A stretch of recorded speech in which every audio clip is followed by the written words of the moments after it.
Hi ನಮಸ್ತೆ ಎಲ್ಲರಿಗೂ. ಎಲ್ಲರೂ ಹೇಗಿದ್ದೀರಾ?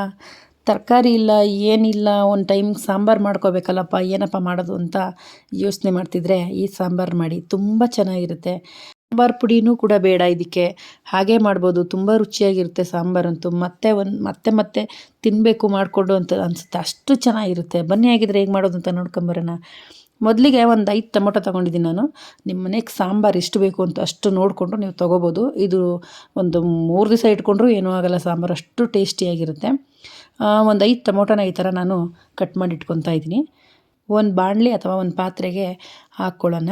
ಅದಕ್ಕೆ ಒಂದು 2 ಕಡ್ಡಿಯಷ್ಟು ಕರಿಬೇವಿನ ಎಲೆ, 1 ಸ್ಪೂನಷ್ಟು ಜೀರಿಗೆ, 1 ಸ್ಪೂನಷ್ಟು ಮೆಣಸು, ಮತ್ತು ಒಂದು 5 ಒಣಮೆಣ್ಸಿನ್ಕಾಯಿ, ಮತ್ತು 2 ಗೆಡ್ಡೆ ಬೆಳ್ಳುಳ್ಳಿ, 3 ಸ್ಪೂನ್ ಆಗೋಷ್ಟು ಎಣ್ಣೆ, ಇಷ್ಟನ್ನು ಹಾಕ್ಕೊಂಡು ಗ್ಯಾಸ್ ಸ್ಟವ್ ಮೇಲೆ ಇಟ್ಟು ಇದನ್ನು ಚೆನ್ನಾಗಿ ಫ್ರೈ ಮಾಡಬೇಕು. ಇದನ್ನೆಲ್ಲ ಚೆನ್ನಾಗಿ ಫ್ರೈ ಆದಮೇಲೆ ಸ್ವಲ್ಪ ಕೊತ್ತಂಬರಿ ಸೊಪ್ಪು ಹಾಕೋಣ.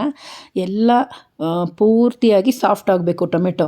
ಆ ಥರ ಆದಮೇಲೆ ಈ ಮಿಶ್ರಣನ ತಕ್ಕೊಂಡು ಒಂದು ಮಿಕ್ಸಿ ಜಾರ್ಗೆ ಹಾಕ್ಕೋಬೇಕಾಗತ್ತೆ. ಒಂದು ಮಿಕ್ಸಿ ಜಾರ್ಗೆ ಹಾಕ್ಕೊಂಡು ಚೆನ್ನಾಗಿ ನುಣ್ಣಗೆ ರುಬ್ಕೋಬೇಕು. ಸರಿನಾ? ನುಣ್ಣಗೆ ರುಬ್ಕೋಬೇಕು. ಸ್ವಲ್ಪ ನೀರು ಹಾಕ್ಕೊಂಡು ಇದಕ್ಕೆ ಯಾವುದೇ ಥರ ಖಾರದ ಪುಡಿ ಆಗಲಿ, ತೆಂಗಿನಕಾಯಿ ಆಗಲಿ ಏನೂ ಕೂಡ ಹಾಕ್ತಾಯಿಲ್ಲ. ಪ್ಲೈನ್ ನಾನು ಎಷ್ಟು ಹಾಕ್ಕೊಂಡಿದ್ದೀನಿ ಇಷ್ಟನ್ನೇ ಮಿಕ್ಸಿಗೆ ಹಾಕಿ ರುಬ್ಕೊಂಡಿದ್ದೀನಿ ನೋಡಿ. ಈ ಥರ ನುಣ್ಣಗೆ ರುಬ್ಕೋಬೇಕು. ಇದಾದಮೇಲೆ ಒಗ್ಗರಣೆ ಹಾಕ್ಕೋಬೇಕು. ಒಂದು ಪಾತ್ರೆಗೆ ಸ್ವಲ್ಪ ಎಣ್ಣೆ ಹಾಕ್ಕೊಂಡಿದ್ದೀನಿ. ಒಂದು 4 ಸ್ಪೂನಷ್ಟು ಎಣ್ಣೆ ಹಾಕ್ಕೊಳ್ಳೋಣ.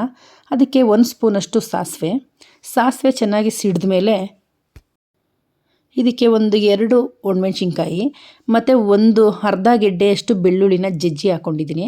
ಆಮೇಲೆ ಸ್ವಲ್ಪ ಕರಿಬೇವು, ಇಷ್ಟನ್ನು ಹಾಕ್ಕೊಂಡು ಸ್ವಲ್ಪ ಹಿಂಗೆ ಹಾಕ್ಕೊಳ್ಳೋಣ. ಇದಕ್ಕೆ ಜೊತೆಗೆ ಹಿಂಗು ಸೇರಿಸ್ಕೊಂಡು ಸ್ವಲ್ಪ ಫ್ರೈ ಮಾಡ್ಕೊಳ್ಳೋಣ. ಇದನ್ನು ಸ್ವಲ್ಪ ಫ್ರೈ ಮಾಡ್ಕೊಂಡು, ತುಂಬ ಏನು ಫ್ರೈ ಆಗೋದು ಬೇಡ, ಸ್ವಲ್ಪ ಮಟ್ಟಿಗೆ ಫ್ರೈ ಮಾಡ್ಕೊಳ್ಳೋಣ. ಇದಕ್ಕೆ ರುಬ್ಬಿಟ್ಕೊಂಡಿರುವಂತಹ ಮಿಶ್ರಣನ ಸೇರಿಸ್ಕೊಂಡು ಎಷ್ಟು ಬೇಕೋ ಅಷ್ಟು ನೀರನ್ನ ಹಾಕೋತಾ ಇದ್ದೀನಿ. ಇದನ್ನು ಎಣ್ಣೆಯಲ್ಲಿ ತಿರ್ಗಾ ಮತ್ತೆ ಹುರಿಯೋದು ಬೇಡ. ಆಲ್ರೆಡಿ ನಾನು ಎಣ್ಣೆಯಲ್ಲಿ ಹುರಿದಿದ್ನಲ್ಲ, ಫ್ರೈ ಮಾಡಿದ್ನಲ್ಲ, ಅಷ್ಟೇ ಸಾಕು. ಹಿಂದೆಯೇ ನಾನು ನೀರು ಹಾಕ್ಕೊಳ್ಳೋಣ. ಎಷ್ಟು ಬೇಕು, ತುಂಬ ತೆಳ್ಳಗೆ ಮಾಡ್ಕೋಬಾರ್ದು, ತುಂಬ ಸ್ವಲ್ಪ ಗಟ್ಟಿ ಇದ್ರೂ ಪರವಾಗಿಲ್ಲ, ತುಂಬ ತೆಳ್ಳಗೆ ಮಾಡ್ಕೋಬಾರ್ದು. ಇದಕ್ಕೆ ರುಚಿಗೆ ತಕ್ಕಷ್ಟು ಉಪ್ಪು ಹಾಕ್ಕೊಂಡು ಚೆನ್ನಾಗಿ ಮಿಕ್ಸ್ ಮಾಡಿಕೊಂಡು ಇದು ಒಂದು ಕುದಿ ಬರಬೇಕು. ಇದು ತುಂಬ ಬೇಯೋ ಅವಶ್ಯಕತೆ ಇಲ್ಲ ಸಾಂಬಾರು, ಜಸ್ಟ್ ಒಂದು 2 ಮಿನಿಟ್ಸ್ ಅಷ್ಟೇ. ಯಾಕಂದರೆ ಆಲ್ರೆಡಿ ನಾವು ಎಣ್ಣೆಲಿ ತುಂಬ ಫ್ರೈ ಮಾಡಿರೋದ್ರಿಂದ ಟೊಮೆಟೊ ಎಲ್ಲ ಹಸಿ ವಾಸನೆ ಅಂಥದ್ದು ಏನೂ ಇರೋಲ್ಲ, ಎಲ್ಲ ಚೆನ್ನಾಗಿ ಇದಾಗಿರುತ್ತೆ. ತರಕಾರಿ ಬೇಯೋ ಹಾಗಿಲ್ಲ, ಏನೂ ಇಲ್ಲಲ್ಲ, ಬೇಗ ಆಗುತ್ತೆ. Simple plain sambar. ಮುದ್ದೆ ಜೊತೆಗಂತೂ ತುಂಬ ಚೆನ್ನಾಗಿರುತ್ತೆ, ರೈಸ್ಗೂ ಸಖತ್ತಾಗಿರುತ್ತೆ.